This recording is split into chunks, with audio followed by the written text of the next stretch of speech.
ತಗೊಂಬರೋದೇನಕ್ಕೆ ಇದೆಲ್ಲ ನೋಡ್ಕೊಂಡು ಮುಂದೆ ನೀನು ಮಾಡ್ಕೊಂಡು ಏನೇನಾಗ್ತದೆ ಇದಕ್ಕೆ ಈಗ ಹಾಂ ಹಾಂ ಹಾಂ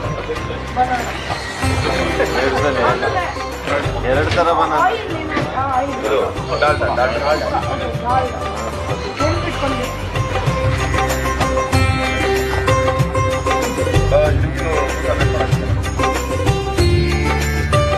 ಅದು ಬೂಸ ತಿನ್ನಲ್ವಾ ಗೋಧಿ ತಿನ್ನಲ್ಲ ನೀನು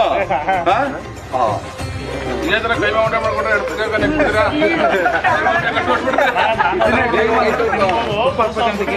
ಆಮೇಲಿಂದ ನೋಡ್ರಿ ಎಲ್ಲ ಇಲ್ಲಿ ತಿನ್ಸೋದಾದ್ಮೇಲೆ ಆರ್ಸಾದ್ಮೇಲೆ ಎಲ್ಲ ಇದು ಏನು ಹಸುಗಳಿಗೆ ಗಿಸ್ಗಳಿಗೆ ಎಲ್ರಿಗೂ